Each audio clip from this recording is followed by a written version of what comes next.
जय मसीह की दोस्तों, आप सभी को स्वागत करता हूं प्रभु यीशु मसीह के महान नाम में। और आज का जो टॉपिक है, इस विषय को समझे जो कि हर एक विश्वासी को, हर एक क्राइस्ट फॉलोअर को, हर एक पास्टर, बिशप, दासी, रेवरेंड, जो कोई भी हो, ये प्रार्थना 8 पॉइंट प्रार्थना का, इसको आप समझिए। 8 पॉइंट ऑफ प्रेयर। सबसे पहले प्रार्थना क्या है? What is prayer? सबसे पहले प्रार्थना क्या है? What is prayer? पहला, प्रार्थना परमेश्वर से संगति है। प्रार्थना परमेश्वर से संगति है। प्रार्थना परमेश्वर से संगति है। पहला करंथियों 6:17, 1 करंथियों 6:17 लिखा है, जो प्रभु की संगति में रहता है वो उसके साथ एक आत्मा हो जाता है। इसका मतलब क्या है पता है? आप जिस दिन उद्धार आप पाते हो, आपका उद्धार हो जाता है, आपको संसार से संगति नहीं करना, आपको टेलीविजन से संगति नहीं करना, आपको अविश्वासियों से संगति नहीं करना, आपको पापियों से संगति नहीं करना, आपको यार दोस्तों से संगति नहीं करना, तुम्हारी पुरानी गर्लफ्रेंड, बॉयफ्रेंड, उसके साथ संगति नहीं करना। लिखा है तुमको संगति करना है तुम्हारे पिता परमेश्वर से, तुम्हारे बाप परमेश्वर से। और जिसके चलते आप जिसके साथ में संगति करोगे, उसका असर आपके ऊपर पक्का पड़ता है। जिसके साथ आप संगति करोगे, उसका असर आपका ऊपर पक्का पड़ता है। आप जिसकी भी संगति करते हो, आपके ऊपर उसका असर पक्का पड़ता है।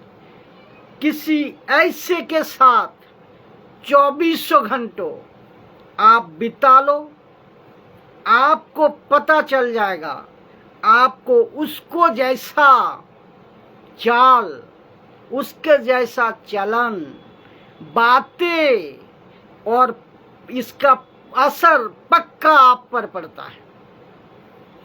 जैसा उदाहरण दे रहा हूं मैं, आप इसको समझे। पेंटिकॉस्टल ग्रुप, जो कि आप सब जानते हैं, कि लोगों ने, पेंटिकॉस्ट ग्रुप के लोगों ने सब प्रार्थना करते हैं। जब प्रार्थना करते हैं सब लोग उसके प्रार्थना में प्रार्थना कम, लेकिन हालेलुया शब्द ज्यादा। हर बातों पे हालेलुया, हर बातों पे हालेलुया। तो पहले तो आपको ये समझना होगा कि आप जाने हालेलुया का मतलब क्या है। हालेलुया का मतलब है प्रभु की स्तुति हो, प्रभु की स्तुति हो। ठीक है ना? तो कुछ लोग कहते हैं, क्या कहते हैं, कि किसी की पति गिर गया है, कहते हैं हालेलुया। किसी की एक्सीडेंट हो गया है, कहते हैं हालेलुया। किसका बीमारी है, कहते हैं हालेलुया। किसी का चोरी हो गई कोई चीज, कहते हैं हालेलुया। पति गिर गया मतलब हालेलुया। यानी कि प्रभु की स्तुति हो। किसी का एक्सीडेंट हो गया, कहते हैं हालेलुया, यानी कि प्रभु की स्तुति हो। तो क्या प्रभु की स्तुति हो, इसका मतलब आप समझे किसी का बच्चा गिर गया, कहते हैं प्रभु की स्तुति हो, हालेलुया, कैसे बोल सकते हैं?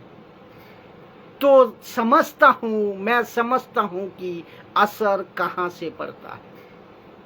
आप भी समझे, हाँ, या असर पड़ता है, पक्की असर पड़ता है, हाँ या ना, पक्का पड़ता है। इसका उसका रहन, उसका सहन, उसका ड्रेस, उसका खाना, उसकी आराधना, उसकी संगति, हर चीजों पे असर पड़ता है, असर पड़ता है। तो सोच को देखिए, हम कौन है? हम एक इंसान है, हम एक इंसान है, हम नेचुरल है, हमारे ऊपर किसी ना किसी का असर पड़ता है। तो सोचिए, सोच को देखिए, अगर आप परमेश्वर के संगति करोगे तो क्या आपके ऊपर परमेश्वर का असर नहीं पड़ेगा? बिल्कुल पड़ेगा, आपके ऊपर परमेश्वर का असर पड़ेगा। उसकी बातें,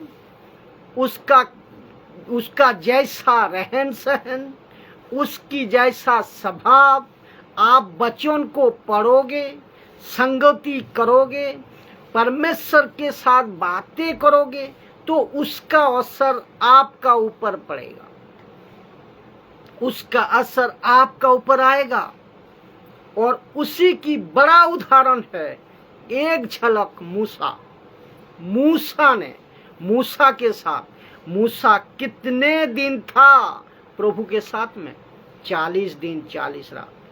किसकी रोशनी आ गई उसके ऊपर? परमेश्वर के। वैसे ही आप और मैं जब परमेश्वर की संगति करते हैं तो परमेश्वर का असर हमारे ऊपर जरूर पड़ता है। ये हो गया पहला पॉइंट। तो पहला पॉइंट था व्हाट इज प्यार, परमेश्वर से संगति। पहला पॉइंट परमेश्वर से संगति, प्रार्थना, ये हो गया पहला। आशा करता हूं आप इस विषय को आप समझे होंगे। अभी मैं बताऊंगा दूसरा पॉइंट, और इस बातें को पूरी तरह शेयर करें लोगों तक, ताकि अच्छे से लोग समझ पाए। दूसरा, ये बहुत इम्पोर्टेंट है, आपको समझना होगा। लिखा है प्रार्थना कैसे करें, हाउ टू डू प्यार, प्रार्थना कैसे करें प्रार्थना। तो इसका सीधा जवाब है, आप जैसे भी कर सकते हैं, करिए।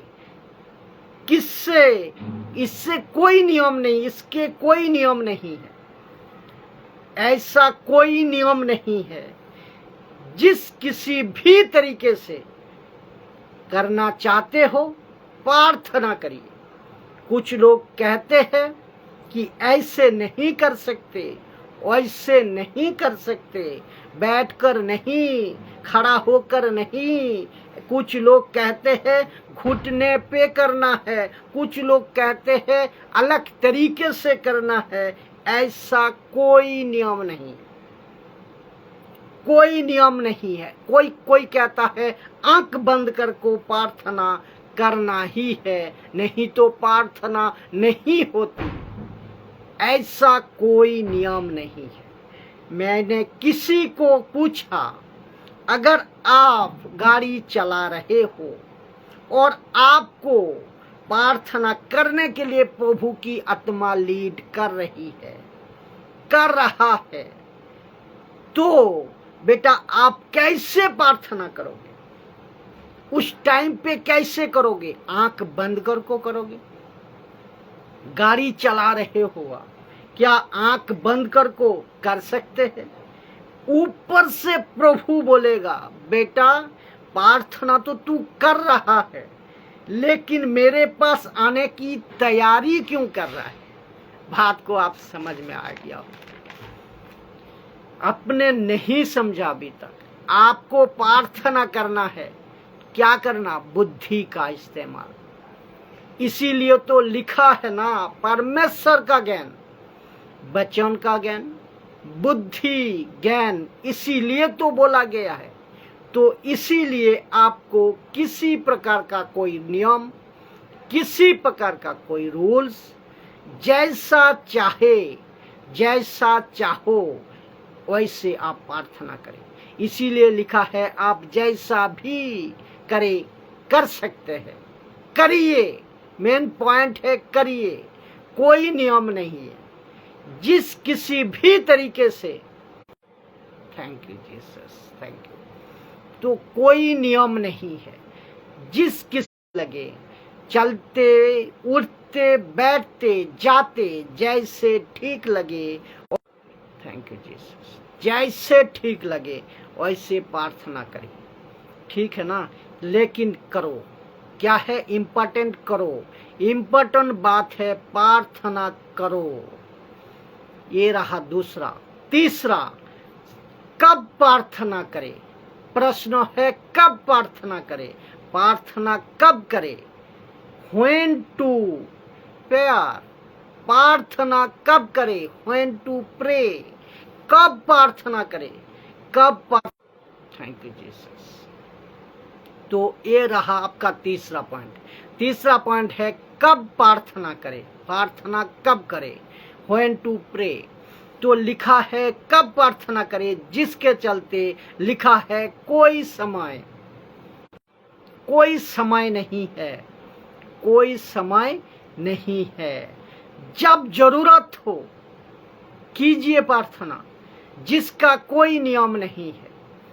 जब चाहे तब करो प्रार्थना, डेली, वीकली, मंथली, जैसे ठीक लगता है करो। जिस दिन कर सकता है करो, जिस वक्त करना है करो। सुबह, शाम, रात को, दोपहर में, जब चाहे तब करो प्रार्थना, जब चाहे तब करो प्रार्थना। क्योंकि प्रार्थना कोई समय नहीं है प्रार्थना का। अब कुछ मूर्ख टाइप के लोग कहते हैं कि मसीह समाज में, वो भी मसीह समाज में, वो कहते हैं कि डेनियल ने 3 बार प्रार्थना किया था, 3 बार प्रार्थना करता था, 3 बार मैं भी प्रार्थना करूंगा।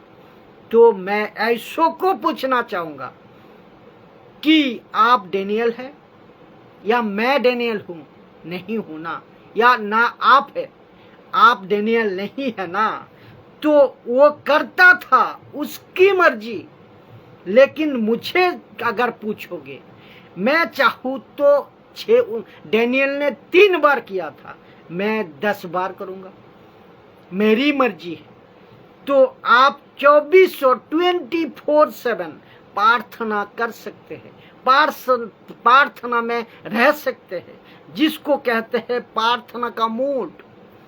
आप उठते प्रार्थना, बैठते प्रार्थना, जाते आते, सोते, काम करते हुए, खाना बनाते हुए, जैसे ठीक लगे ऐसा वैसे प्रार्थना करें।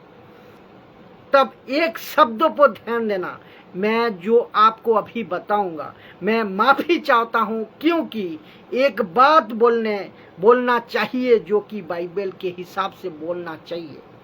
ये जो शब्द है ना, डेली, अभी जो बताया मैंने, डेली, वीकली, मंथली, खास करके लेडीजों के लिए, महिलाएं, आप सब जानते हैं कि आप सभी के लिए ये जो लास्ट का शब्द है मायना वाला, मंथली, तो आपके लिए एक प्रश्न उठता है कि महीने में 3 दिन एक ऐसी बात होती है महिलाओं में, क्या उस वक्त में हम प्रार्थना कर सकते हैं? जी हाँ, बिल्कुल कर सकते हैं, बिल्कुल कर सकते हैं। क्या बाइबल पढ़ सकते हैं? बिल्कुल पढ़ सकते हैं। क्या बाइबल को छू सकते हैं? मैं रखूंगा। बिल्कुल कर सकते हैं, बाइबल पढ़ सकते हैं, प्रार्थना कर सकते हैं, बिल्कुल करिए।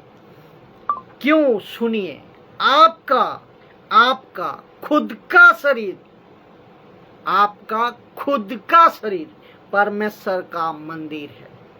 तो खेल ही खत्म है ना, और आगे बात ही नहीं है। आपका खुद का शरीर ही परमेश्वर का मंदिर है। लेकिन कुछ सो कॉल्ड पापा टाइप के पवित्र लोग, पवित्र टाइप के लोग कहते हैं कि महीने में 3 दिन आपको प्रार्थना नहीं करनी है, आपको कलेसिया नहीं आनी है, आपको बाइबल छूना तक नहीं है, कलेसिया में नहीं जाना है, क्या संगति भी नहीं करना है। ये टू जेड ये कहते हैं। ये टोटली मूर्खता है। तो प्रश्न उठता है कि वो औरत कौन, जिसको 12 साल से लहू बहने की बीमारी थी, उसने किसको छुआ? उसने यीशु को छुआ, यीशु के कपड़ों को छुआ, यानी कि यीशु को छुआ। एक ही है ना, और यीशु वहां था। तो आप बताएं, तो क्या मूर्खता की बातें ये नहीं करते? तो जिसके चलते लिखा है कोई समय नहीं है, जब जरूरत हो करिए, कोई भी नियम नहीं है, जब चाहे तब साफ शब्द में प्रार्थना करिए। ये रहा तीसरा। अभी मैं बताऊंगा चौथा, प्रार्थना क्यों करें। Why we have to pray. प्रार्थना क्यों करें? क्योंकि यहाँ आत्मिक लड़ाई है, ये आत्मिक लड़ाई है। इसीलिए हमें हमेशा प्रार्थना करते रहना है, करते रहना है, जिसको कहते हैं प्रार्थना योद्धा। तो इफिसियों की किताब 6:18 कंटेक्स्ट क्या है? 10 से लेकर 18 तक ये कंटेक्स्ट है। क्या है? तो किसी के बात को लिख रहा है तो उसकी पीछे का मकसद होता है। तो यहाँ पे मकसद क्या था? प्रार्थना था। तो 10 से 18 तक इसका कॉन्टेक्स्ट है। यहाँ का मकसद था प्रार्थना, कॉन्टेक्स्ट है प्रार्थना। आत्मा की तलवार, झिलम, टोप, जूते और सब ले लो, कहता है सब ले लो। क्यों? क्योंकि मकसद है प्रार्थना। सुनिए क्या लिखा है, हर समय हर प्रकार से आत्मा में प्रार्थना विनती करते रहो। हर समय हर प्रकार से आत्मा में प्रार्थना विनती करते रहो, और इसीलिए जागते रहो कि सब पवित्र लोगों के लिए लगातार विनती किया करो, पवित्र लोगों के लिए। तो योद्धा क्या करता है? प्रार्थना का योद्धा वो सरदर्द, उसका वो सरदर्द, पेट दर्द, जुखाम, खांसी ये नहीं करता, बल्कि उसके पास से अपनी एक प्लान होता है, अपनी एक लिस्ट होती है। और वो लिस्ट क्या है कि मैं प्रार्थना करूंगा, परमेश्वर के दासों के लिए प्रार्थना करूंगा, मैं प्रार्थना करूंगा प्रभु के राज्य के लिए, मैं प्रार्थना करूंगा परमेश्वर की महिमा होने के लिए, मैं प्रार्थना करूंगा कलेसिया के स्थापन के लिए, मैं प्रार्थना करूंगा दबे हुए लोगों को बचाने के लिए, मैं प्रार्थना करूंगा सेवकों को गलत शिक्षा से बाहर आने के लिए। क्यों? क्योंकि आप आत्मिक लड़ाई में हैं, आप आत्मिक लड़ाई में है। मुझे पता है कि आप में से बहुत सारे लोग मेरे लिए प्रार्थना करते हैं ताकि सलामत हूं, ठीक हूं, क्योंकि परमेश्वर ने आपको रखा है सेवकों को प्रार्थना करने के लिए। तो आप कौन है?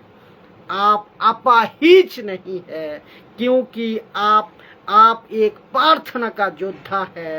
ये प्रार्थना का योद्धा अपाहिज नहीं होता। माफ करिएगा मैं जो बोलने जा रहा हूं शब्दों को। वो प्रार्थना करने की भीख नहीं मांगता। वो प्रार्थना करने की भीख नहीं मांगता, बल्कि वो प्रार्थना दूसरे के लिए करता है। कैसे लग रहा है दोस्तों? तो प्रार्थना की लड़ाई में आप है। मैं रिक्वेस्ट करता हूं, अगर किसी सेवक को आप जानते हो जो अच्छा काम करता है, अन्न भाषा वाला नहीं, नीचे उठाना गिराना पटकना वाला नहीं, वो सेवक की बात नहीं कर रहा हूं मैं बात कर रहा हूं जो सच्चा है, जो सच्चा है। मैं बात कर रहा हूं जो जेन्युइन है।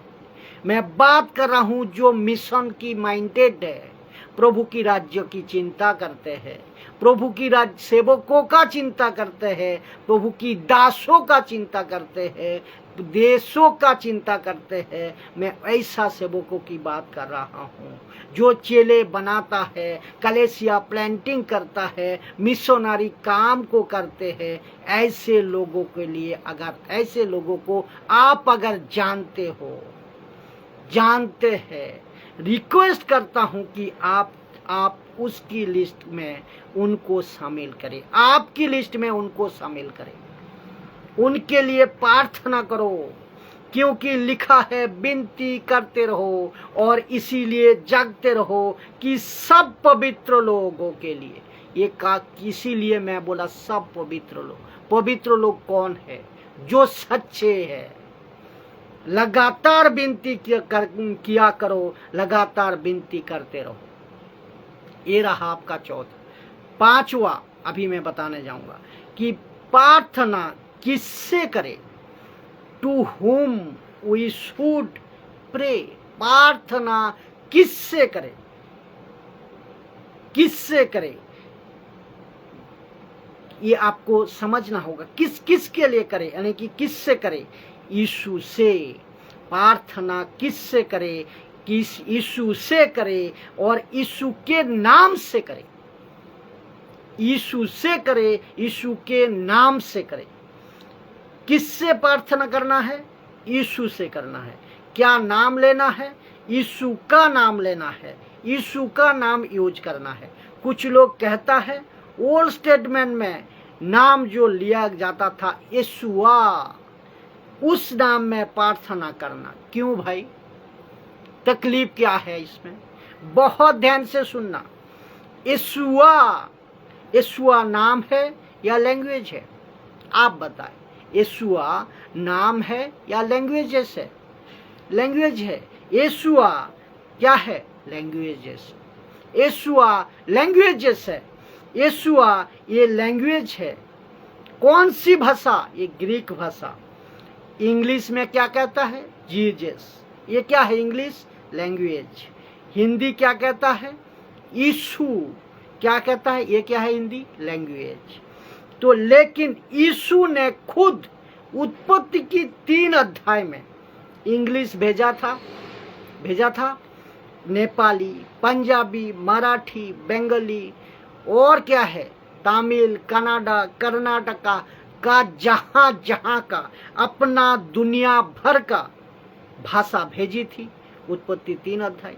दुनिया के जितने भी भाषा थी वो सब भाषा भेजी थी और परमेश्वर को पता था कि जिस किसी का जैसे भाषा होगी उसी भाषा में मेरा नाम बदला जाएगा। तो यीशु है, जीसस है।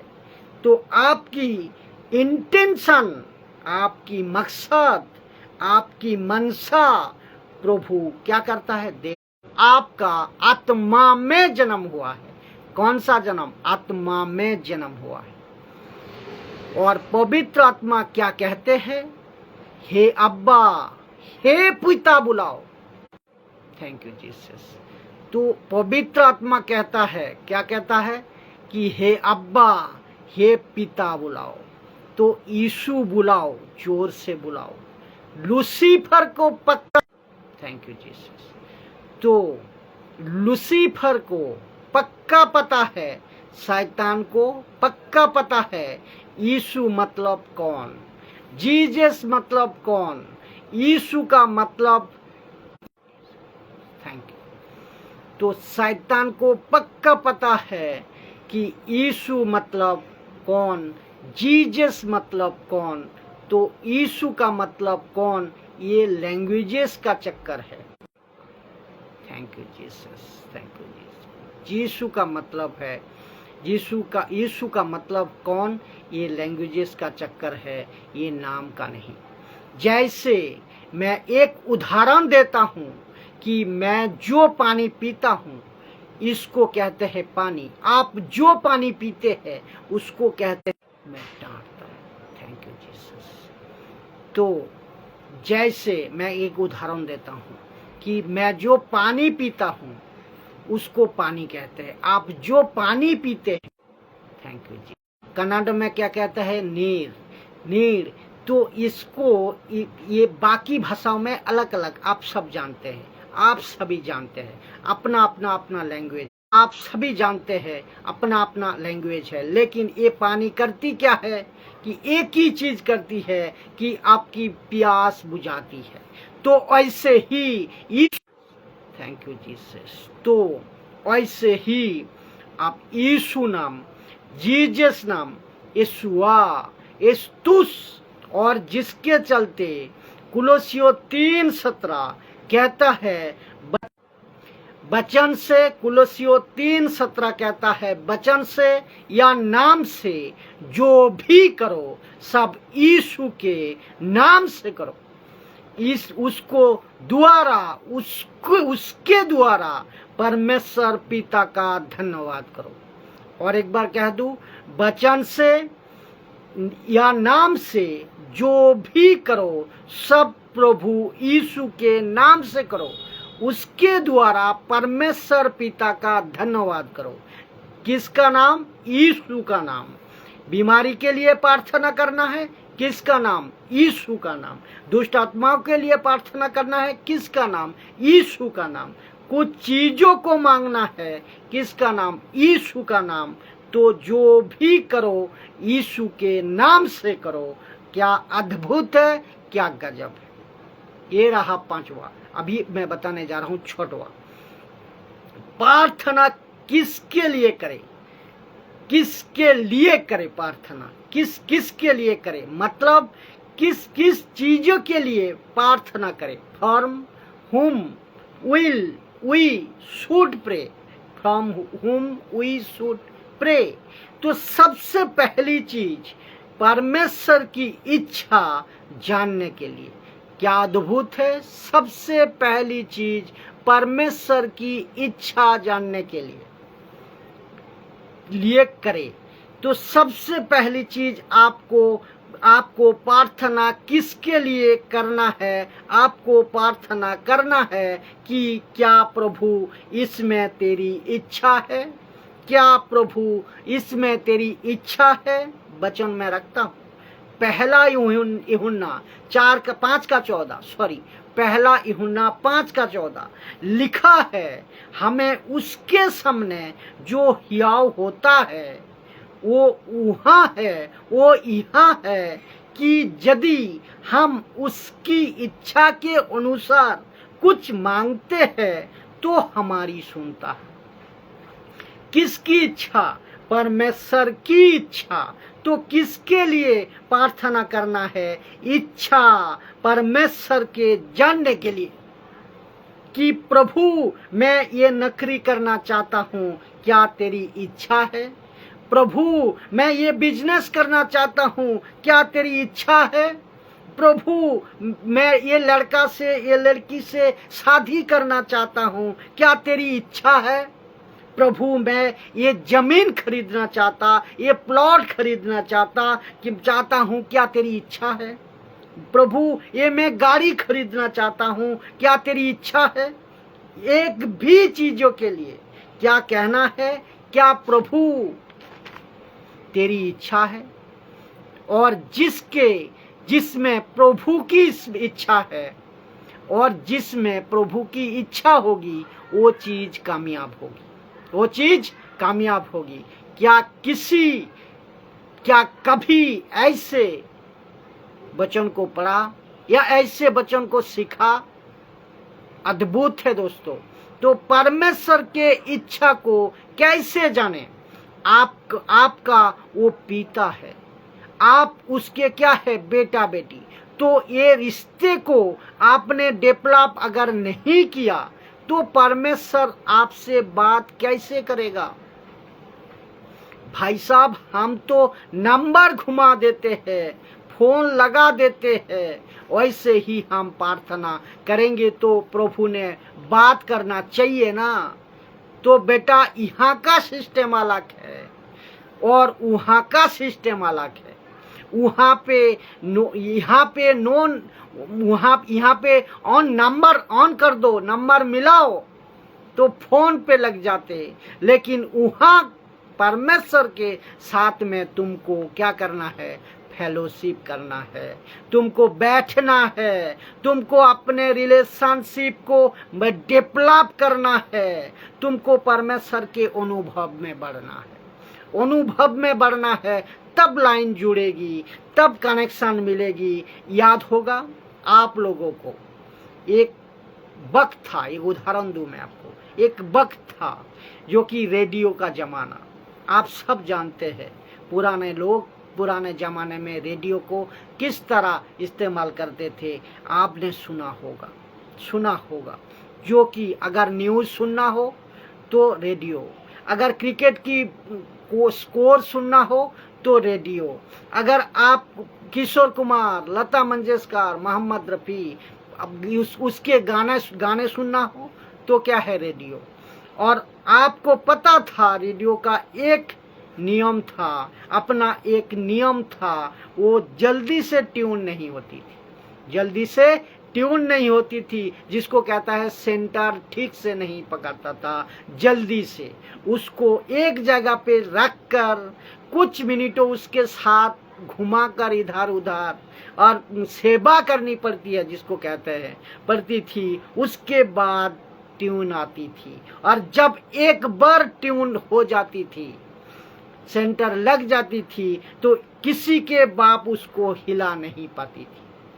वैसे ही परमेश्वर के साथ में आपका रिश्ता क्या है कि आपको ट्यून करना है, आपको परमेश्वर के साथ में आपको ट्यून अप करना है। एक बार ट्यून अप हो गए, लूसीफर का बाप उसको नहीं हिला सकता। ताली बजाकर प्रभु को धन्यवाद दीजिए, प्रभु की महिमा करिए। सभी जहां कहीं से भी आप लोग देख रहे हो। और 7वां पॉइंट जो है, प्रार्थना कहाँ करे कि व्हेयर वी शुड प्रे, प्रार्थना कहाँ करे? तो लिखा है कहीं भी, वो चाहे जंगल हो, वो चाहे पहाड़ हो, वो चाहे नगर हो, वो चाहे गाड़ी में हो, वो चाहे गांव हो, शहर हो, वो चाहे बेडरूम हो, वो चाहे हॉल रूम हो, वो चाहे किचन हो, वो चाहे हॉल हो, वो चाहे आपका रोड हो, वो आपका गाड़ी चलाने के टाइम हो, या थैंक यू जीसस, वो चाहे जहां कहीं भी हो, खाना बनाते कहते हैं जब तक चर्च नहीं जाएंगे परमेश्वर की प्रार्थना नहीं सुनेगी, परमेश्वर प्रार्थना नहीं सुनेगी। Thank you Jesus. तो यीशु ये कहता है ना, कुछ लोग कहते हैं कि जब तक चर्च नहीं जाएंगे परमेश्वर प्रार्थना नहीं सुनेगा। हे भाई, तो यीशु कौन सा चर्च जाते थे बताइए? जंगल। यीशु कहाँ जाते थे? पहाड़। यीशु पहाड़ों पे जाते थे। यीशु कहाँ जाते थे? रास्ते में। यीशु कहाँ प्रार्थना करते? Thank you Jesus. तो यीशु कहाँ जाते थे? रास्ते में। यीशु कहाँ प्रार्थना करते थे? घर में। तो आपको क्या करना है? आपको जहाँ मौका मिले, जैसा जाएगा हो, शुरू हो जाइए। और जिसको थैंक यू जीसस। तो आप और जिसको पता है प्रभु कहाँ कहाँ आ सकता है, आपका बेडरूम, आपका शोरूम, आपका गांव, आपका शहर, आपका हॉल, आपका शहर, आपका जंगल, एक भी जगह नहीं है जहां प्रभु नहीं जा सकता है। हर जगह पे प्रभु। Thank you. और लास्ट पार्ट, 8वां पॉइंट, प्रार्थना कौन कौन कर सकता है? Who can pray? जवाब है कोई भी कर सकता है।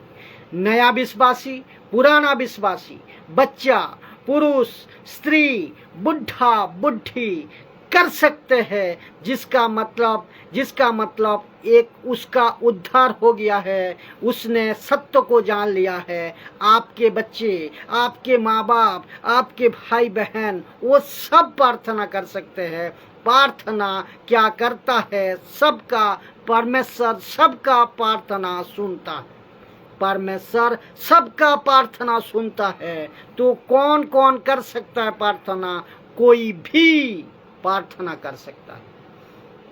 ये 8 पॉइंट दोस्तों, मैं चाहता हूं कि इस बातें को आप लोग समझें और जहां जहां तक आप भेज सकते हो इस वीडियो को फेसबुक, यूट्यूब, इंस्टाग्राम में जरूर भेजें, ताकि प्रार्थना के संबंधित जो भी बातें आपके मन में संशय है ये क्लियर हो सके और लोगों ने मजबूती का साथ परमेश्वर के राज्य में बढ़ने पाए, परमेश्वर के साथ जुड़ने पाए, उनके साथ बातचीत करने पाए, उनके अनुभव को समझ पाए, उनकी राज्यों के जो बातें हैं उनको समझ पाए, कनेक्शन करे और खुद प्रार्थना करे। मैं हर वक्त कहता हूँ, हर मसीहों से कहता हूँ, प्रार्थना निवेदन किसी को मत दीजिए। आप प्रार्थना में अपाहिज मत बनिए, आप प्रार्थना योद्धा बनिए। जय मसीह की दोस्तों।